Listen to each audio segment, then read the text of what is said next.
last bit on transport before the 18th of June, when the bid, if we decide that it's going forward, will need to be submitted. So that is the reason for our meeting today. I'd like to welcome the press and any members of the public who are on the call. Item 1 on our agenda is declarations of interest. Do I have any, please? So number 2 on our agenda is urgent items, of which I have none. So we will move on to item 3 on our agenda, which is the Levelling Up Fund bid, and is the report of our Chief Executive, Paul Masters. I'll hand over to you, Paul. Thank you. Thank you, Chairman, and good morning, members. Obviously a very, very important day today. Also an important day in Cornwall. I was woken up at 11 o'clock last night as the President flew over my house and landed at Newquay Airport. And Nigel Blackler's with us today as well, who was likewise up at the airport last night, welcoming the President to our area. So today, members, I'm pleased to present the report to you, which has been a Herculean effort, which started, of course, back in April, just over 2 months ago, and we've put together for you today a proposal in draft form, which normally would be take a number of years for completion. This builds on the 2 previous reports that the Council has received. The first, of course, was for the Council to agree to work on a levelling up bid and for it to be focused on transport. And the second bid was to hear the progress in preparation and to narrow the scope of the bid to vessel replacement, associated infrastructure and access provision. Firstly, members, I'd like to point out what a huge effort this has been, and a big thank you to everybody involved. That's from the Transport Board, chaired by our local MP, Derek Thomas, with multiple stakeholders involved, and the key partners in the infrastructure side, which is Tresco Estates, St Mary's Harbour and the Duchy, and Cornwall Council and the Maritime Manager concerning Penzance. I'd also like, Chairman, to put on record my huge thanks and appreciation to Nigel Blackler, who brings with him a wealth of experience in these sorts of bids, and without his input, we would not be in the position that we are today. So a big thank you to Nigel. In putting forward the bid, we have sought lots of input and ideas for improvement. All of those have been captured. Not all of those have been able to be incorporated into the bid. Reasons I'll come on to later, but we have captured those, and we are committed to building them into a further economic case to seek further funding. So apologies to those that are disappointed that they haven't made this round, but we do see it absolutely integral to the whole of the transport network. Through the consultation period as well, Council received alternative ideas and alternative vessel proposals. But I just wanted to point out that early on, both the Transport Board and the Council agreed that as this was an opportunity that came before us, the Isles of Scilly put as priority one area, we felt that the only realistic way of achieving the deadline was to work with the Steamship Group on the work that they commenced through the Transport Board over the last 2 years, which incorporated vessel designs, the consultation process on those vessels, and getting costs. To do an alternative, members, would have meant the Council itself commissioning designs, which we have limited expertise in doing, consulting on those designs, going out to tender, and then carrying out a competition exercise, all of which would have taken more than a year, probably 2 years, and would have cost a considerable sum of money to the Council, which we did not have.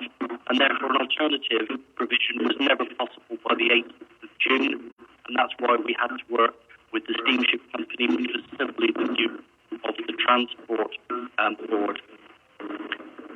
The bid itself makes the case to government that this is a unique situation, and the government itself has recognised the lifeline nature of this sea link to the mainland, and did so by supporting it last year to the tune of £10 million.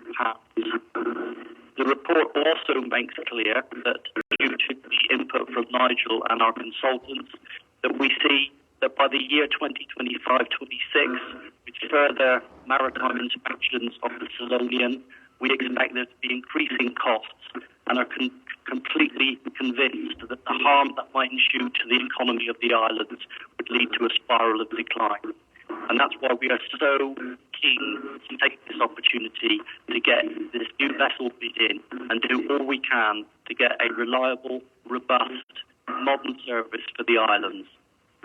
That service also has been built following consultation with the public, and members of the public and members will have seen the plans and the visuals that have been circulated widely for further input.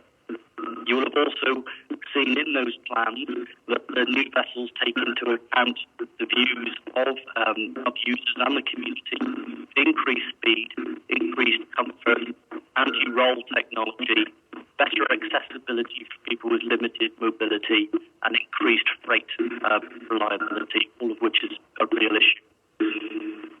I really wanted to point out that the maximum that we can bid for is £50 million. That is a competition, and we are competing for the first tranche of levelling up funds, which is in the order of £460 million. There will be further opportunities as the total bid amount comes to £4.2 billion over multiple years. But we really felt that taking the opportunity of being priority one and being on the eyes of government in terms of the Lifeline service, we should do what we can to hit the 18th deadline. So the bid currently stands at just over £48 million. That number will go up because the 151 officer, who may wish to comment later, also wishes to add in the costs to the Isles City Council, which, if we're successful, we will have to fund, which will cover things such as project management and reporting mechanisms and administering the grants to the various owners. So the bid before you today in final draft form is for 3 new vessels to be built and for works to commence before the end of the financial year. For associated infrastructure works at St Mary's Harbour, which is for a new pontoon and walkway to allow better access. Revision of power, because the new vessels will be hybrid electric, hopefully 100% electric when the technology allows, and increased chiller and freezer capacity. And likewise on New Grimsby, for widening of the quay and provision of a ramp, again, for easy access for those with limited mobility. So we're pretty much at the maximum of the £50 million allowed, and we're still working with Penzance Harbour concerning the power provision and a covered walkway, with plans literally arriving this morning for further consideration. Hence, the recommendation to members that the final bid is signed off by the Chairman, Vice Chairman, Lead Member 151 and Monitoring Officer. I know that there has been much debate around the freight improvements at Penzance, but you may well have seen the announcement yesterday concerning the Penzance Town Fund deal, and therefore part of that deal is for some infrastructure improvements to Penzance, and those will be picked up with Cornwall Council, Penzance, etc., and we're working closer with them. So they're not lost; they're basically put into a different funding mechanism. In terms of, I know some of the comments that have been received by members for further additions to the bid, but I really must point out at this point that the bid is clear, that what we're putting forward must be deliverable. All of the permissions, etc., must be doable within time scale, and work must commence before the end of this financial year. So the bid has to be robust, realistic, and deliverable with all those costs and permissions in place. I said before that the bid before you will have noticed, has some bits still to be added. Those are the detailed financial models, which can only be finalised when all the bid elements are put together. and the consultant is undertaking to work all this weekend to complete those, so we have the final bid in place. The actual content of what we're intending to do is not expected to change at this point. It's more about all of the financial models to prove the case. Hence the request that the final bid is signed off in consultation with those colleagues as listed before. I said it before and I'm going to say it again. This has been a huge team effort. It is a fantastic opportunity for the Isles of Scilly, and therefore we've done everything we can to give focus to this bid in order to get it on. I also want to give the commitment that those parts of the bid that we weren't able to take forward at this stage, we will capture and we will seek further funding opportunities. But this is only a bid at this point, and we'll need to go through, no doubt, incredible challenge from civil servants all through the summer if we pass the first hurdle, leading to hopefully an announcement in the autumn statement by the Chancellor in October, November of this year. So much more challenge to come. I'd also like to point out, and they may wish to comment, comments of the 151 officer and the monitoring officer. The 151 officer is at pains to point out that we are the smallest unitary council in the country, and therefore in signing the bid, we will need to pass on the risk of any cost overruns, construction slippage, cash flow, etc., to the owners. We also will be seeking the government to give us upfront funding, as we do not have the bank balance in order to cash flow a opportunity of this scale. And similarly, members will need to understand if we are successful with the bid, the key focus of this authority and its officers will need to prioritise overseeing this for the next 2-3 years, and that may well mean that some other things need to be go on the back burner. From the monitoring officer's point of view, the strange part of the bid is the fact that we are proposing a direct grant award to the steamship group, etc. However, we've explained the rationale of that to the government, particularly around the timing pointed out earlier in terms of further restrictions, perhaps on vessels and costs, we need to get on with it, and the lifeline nature of the service. But we expect further legal advice to be sought all through the summer, particularly in relation to state support to the private company. And finally, Chairman, there's been debate around how do the council, on behalf of its community, give due influence to the provision of the services going forward. And you will see there is a acceptance that a board position will be offered to a representative of the council with a further enhanced user group incorporated views of that group fed to the board via the council representative.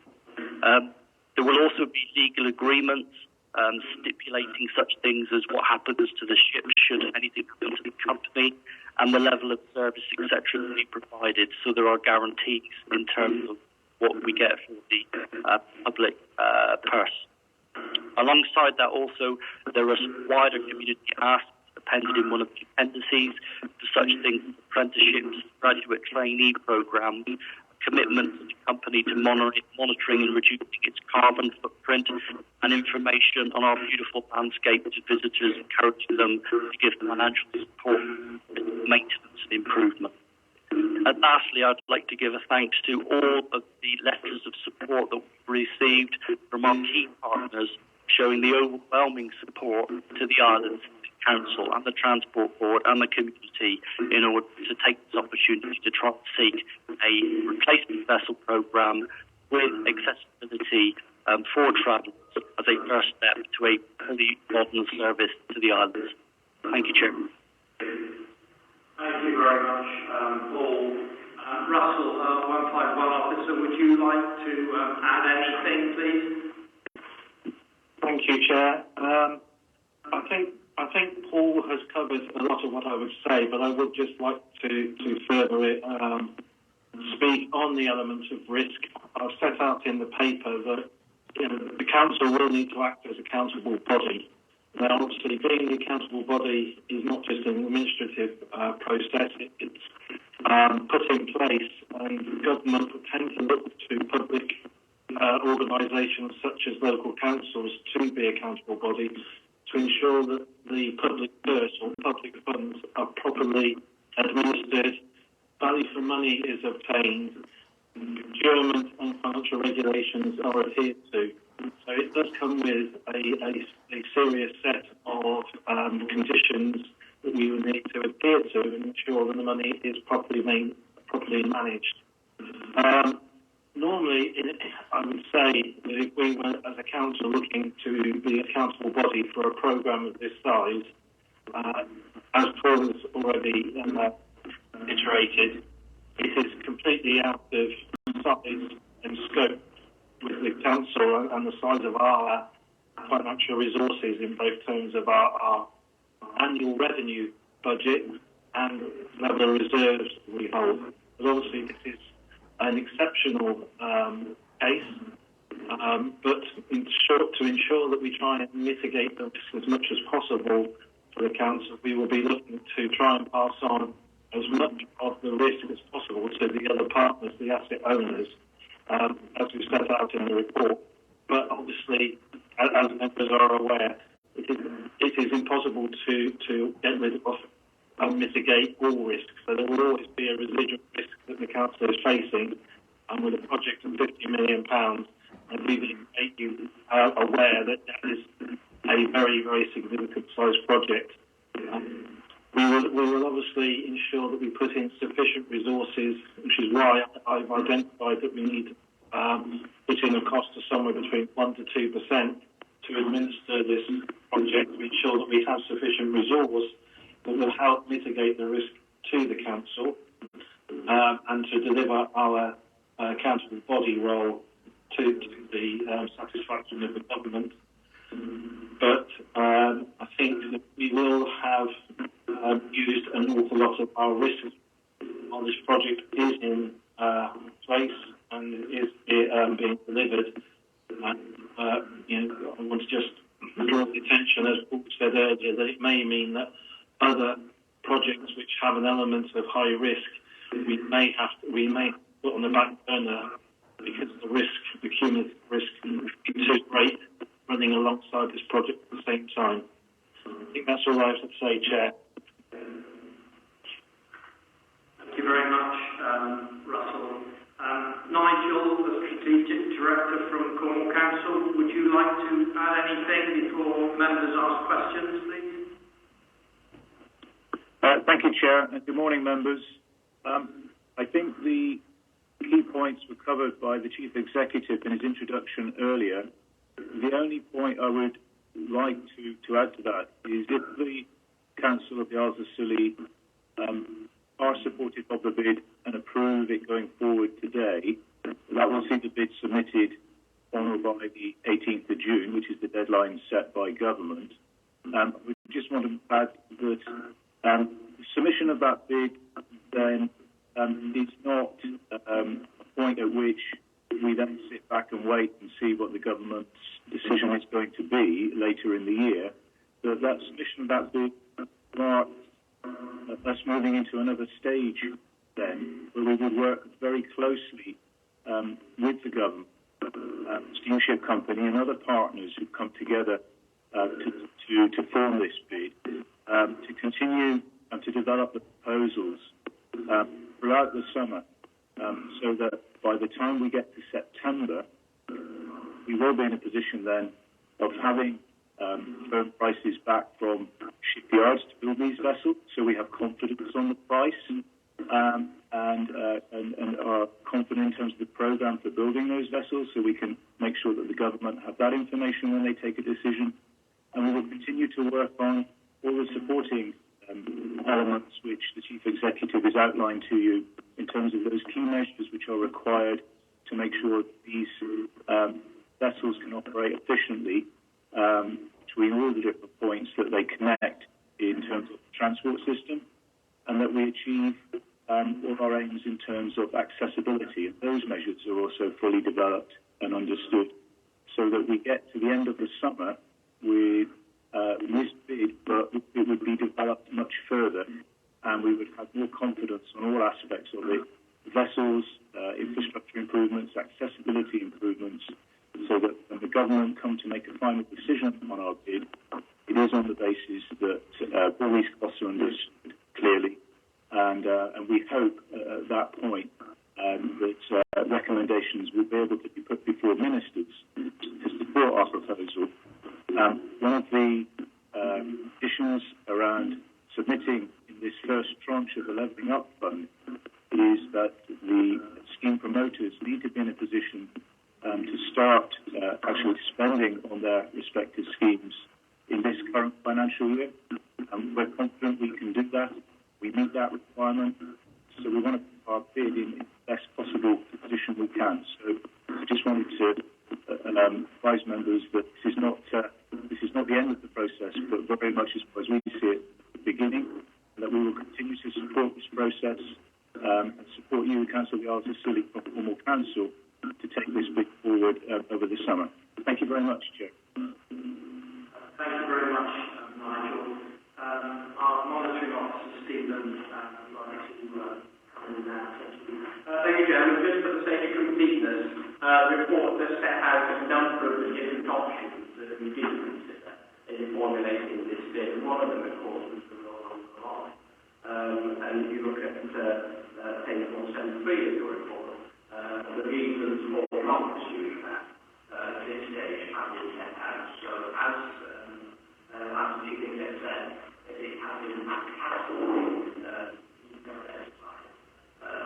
and the orders of justice to the different options were with respect to the Thank you. Members, do you have any questions, please? Councillor Watt. Thank you, Chairman. I realise this meeting is specifically about justifying the bid on economic grounds for the island. And I'd just like to stress the importance of carbon neutral solutions to the propulsion. For instance, marine shipping contributes 3% of the nitrous oxide in the atmosphere on an annual basis, which is called black carbon. And I think I'd just like to stress to the steamship company and the builders of the vessels that we are very, very concerned about carbon neutral solutions, and would stress that we wish them to pursue those with the utmost importance. Thank you, Chairman. Thank you, Councillor Watt. Councillor Lane. Thank you, Chairman. I'd like to endorse Councillor Watt's statement. The island is at the forefront of the effects of climate change, and we need to show that we are leading on this.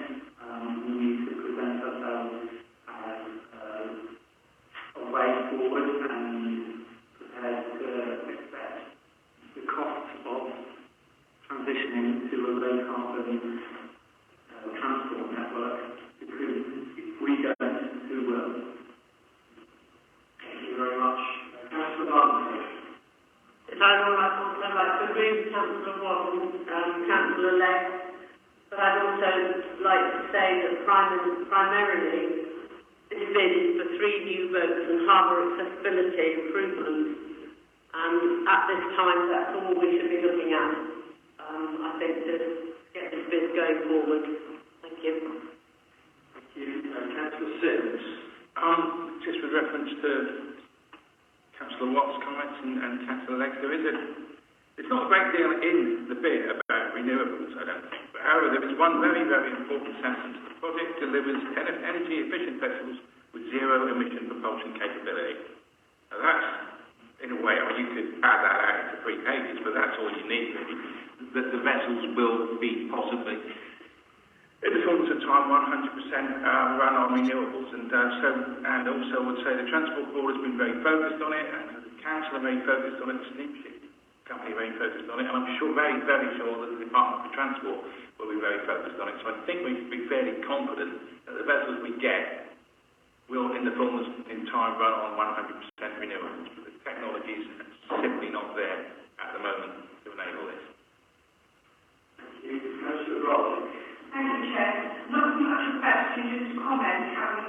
through all the reports and having obviously been appraised of the development of this field.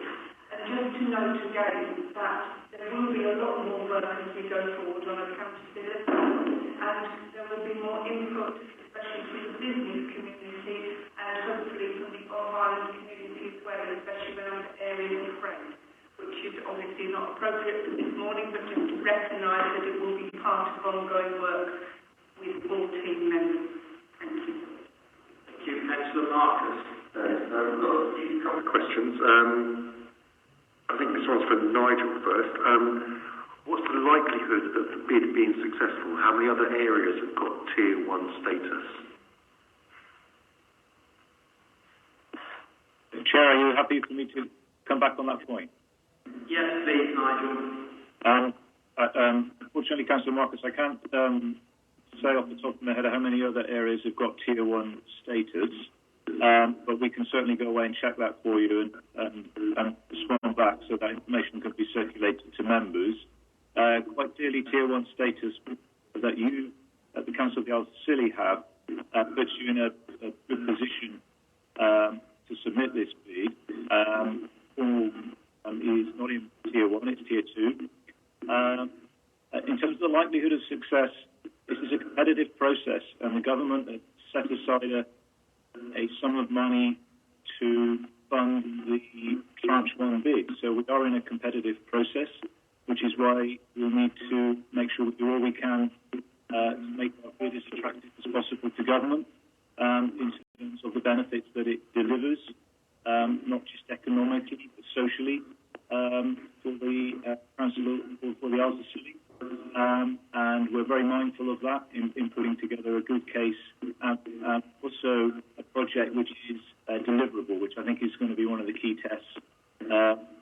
Taking a project of this scale forward takes a lot of work, and the government will want to be confident that if they do fund us, that we're in a position to deliver this project to the programme that we set out. So that's going to be part of the further work that we're going to be doing. Alongside, as you've already heard, all the different aspects of the project are going to be developed further over the summer so that we are in a position to present as strong a case as possible when the government come to make their final decision. Thank you, Chair. Okay, thank you. So moving on from that, Russell talked about the risk for the council and how we're going to be acting as a council body, which obviously there's a financial cost of that, which is built into the bid, but there's also an opportunity cost, which I think you kind of mentioned, Russell. What's that going to look like? Are we going to have to stop doing other things because of this bid? What does an accountable body role actually mean? Yeah, I'll answer that one, Chair. Yeah, the accountable body means that we're actually responsible for the proper administration and managing that grant on behalf of the government, ensuring value for money and all the conditions around the grant, including procurement and statutory regulations are adhered to, that the public purse is not abused and the money is spent wisely.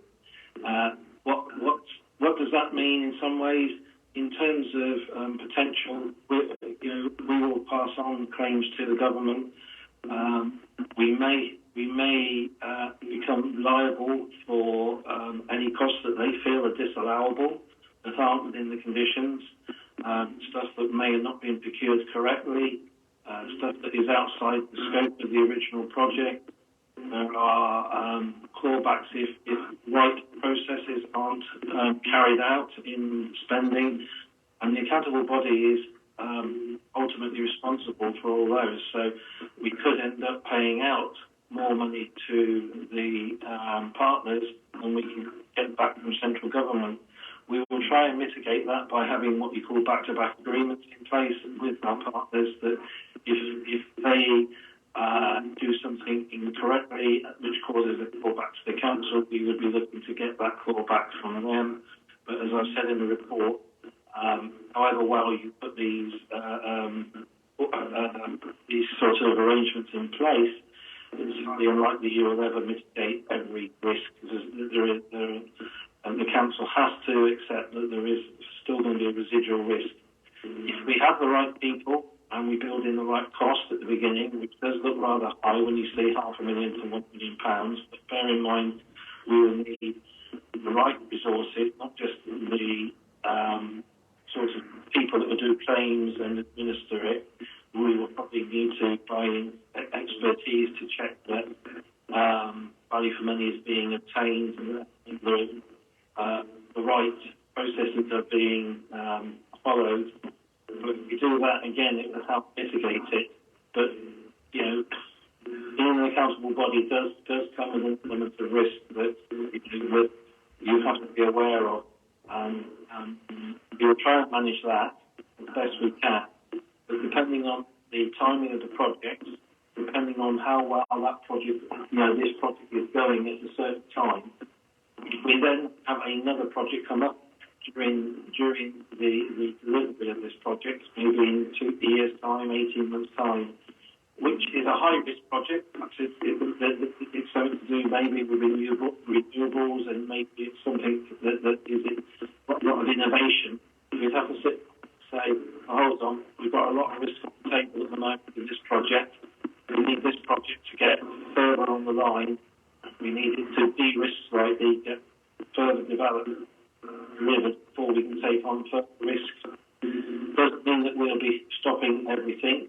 There's a number of initiatives that are relatively low risk and stuff that we can do and do it business as usual. But just raising the risk that what I wouldn't want is to come back in 18 months' time and say, we didn't make it clear to you that taking a project of this size may have implications on other larger projects or riskier projects during the life of this one. So it does affect our kind of risk appetite, our informal risk appetite, really. Well, there is a risk appetite, and there is how much bank balance you've got to back that risk appetite. We have a very good level of reserves relative to our spend, but those level of reserves are relatively minuscule compared to a £50 million scheme. And if we then take on another innovative £10, £20 million scheme at the same time, which has high risk, we're probably pushing the boat too far. I would have to become in a position where I may have to advise that you should not continue despite your risk appetite, and our external auditors may well step in with a similar.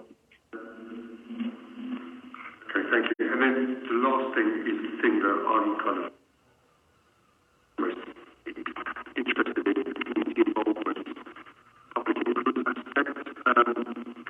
How could the chief executive, or would you want to just explain how that's going to work and what you foresee that being, please? Thank you, Councillor Marcus. First of all, I just had a quick look on the internet as Russell was speaking, and to answer your question, approximately a third of all councils in the country are in priority level 1. So approximately just about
I'm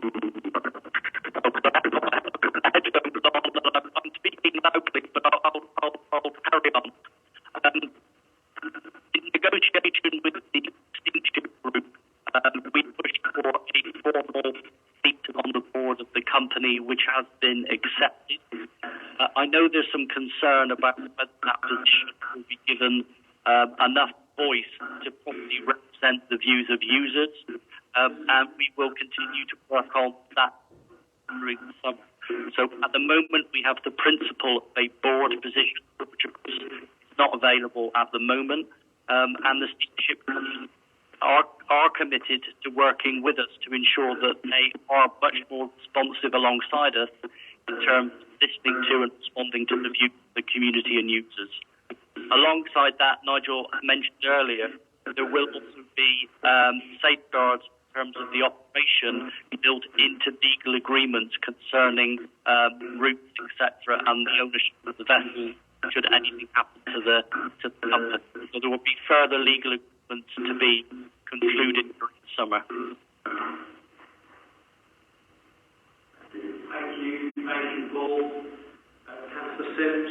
On the same grounds, I was talking to John Beacock yesterday, who's on the Steamship Advisory Board, and he was sort of talking about the role of council on the board, and he hopes that role will be a conduit for the advisory board and stakeholders groups to drive their points home. And he just his worry was that the council, over a period of time, may not be resilient and strong enough on this, and the steamship company may go in directions that perhaps are not as good as they could be. And I couldn't really give any assurance that in the future the council will be really strong and resilient on it. But I think it's something we need to be aware of, and the council member on the board is very, very important. That person, that person will really sort of carrying the hopes and fears of the community down the years, if you like, to make it mild. Councillor Sims and Councillor Marks, I would just like to say from the chair, and in discussions with Paul and our bid writers and so on, there is a process. If we vote today, put this bid forward, there is a process during this summer to arrange with the steamship company the requirements of this community with regard to the service that this community needs in the years to come. And much of this will be in legal agreement, not only with a seat on the board, but there will be legal agreement.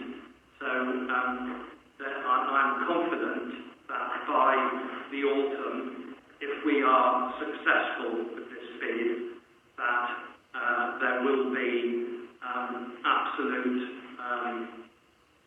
payback, if you like, in terms of the public money that's going to be invested if we go with this bid in the steamship company. That public money will see benefit to this community that should cover most of the requirements that the community needs.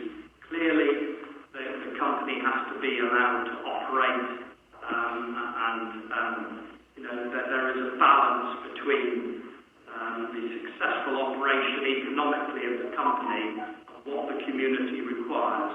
But I'm confident that we will be able to work this out during the summer, and there will be agreements in place to make sure that actually happens. Thank you. Councillor Williams, please. Thank you, Chairman. There are not many questions here this morning, but I think that's partly because the Chief Executive has gone above and beyond over the last few months to share almost every update from every meeting we've had. So personally, I felt very engaged in the direction of conversations and the sort of debates which are taking place. The monetary officer related in conversations with Roland, particularly when we get the robust challenging discussions that people have taken place in transport all over the last few months. It just be really sure that there has just been a smooth process of everyone sort of the party line. I'm glad that different ideas and policies have been put forward.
So with that, I'll close the meeting. Thank you very much indeed.